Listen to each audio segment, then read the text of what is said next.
The AM Show. OK, we are 25 minutes after 6. Good to have you along this morning. Hope it was a good weekend. Now, hundreds of thousands have gathered in central Barcelona to call for Spanish unity as Catalonia continues to push for independence. So to explain all this, to get some perspective on all this, how important is it, how significant is it, Otago University international relations expert Robert Patman. Robert, good morning to you. I want to start... good morning, Duncan. I want to start by asking you, why should we care? Why here in New Zealand does this sort of thing matter? Can you give it some kind of context for us?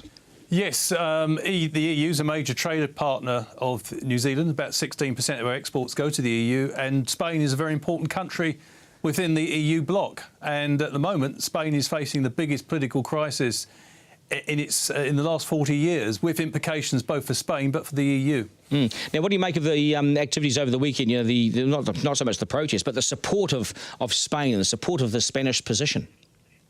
Well, Catalonia has been associated with Spain for 1,000 years, and commentators made the point that the opinion within Catalonia is very much divided.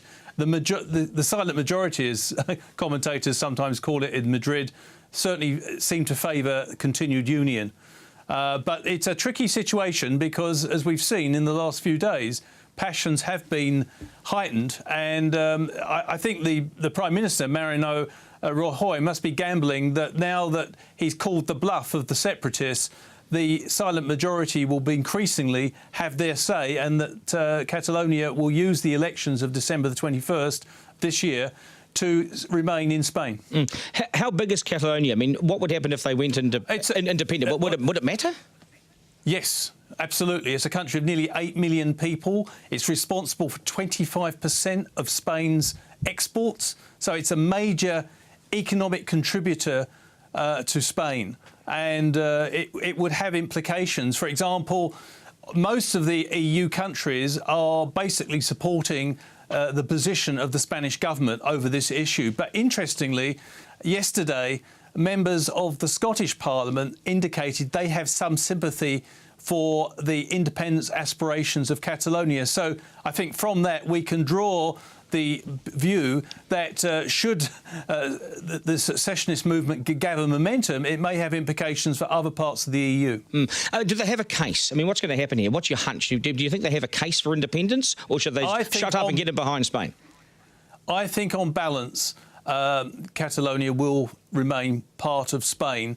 I think the economic logic suggests that, but also the tradition of the links between the two countries. The push for independence has some merits in its own right, but it's also linked to political tensions between Madrid and Catalonia, and I think they could be resolved with perhaps a change of personalities on both sides. In terms of where this will head later on, there's an election, isn't there? There's a snap election 21 December. So could that change the whole dynamic, do you think?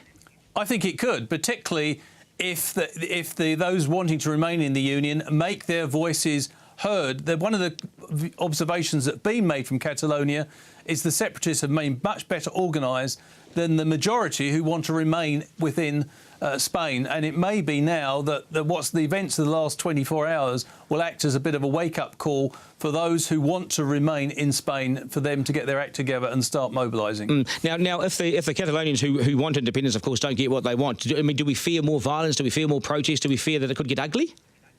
Well, one of the dangers of what's happened in the last 24 hours is that while Mr. Rajoy has attempted to, if you like, stimulate those who want to remain in Spain within Catalonia into action, it could backfire on him. And that is to say that by stripping Catalonia of all its autonomous powers in the interim before the elections on the 21st, it could actually push people who otherwise want to remain in Spain into some sort of sympathetic support for the independence movement. So it's a finely edged equation here that's been looked into by the Spanish government. It certainly is. Hey, good on you, Robert. I always appreciate your time on the programme as well, and explaining what sometimes can be quite complex, quite simply as well. So I really appreciate your time.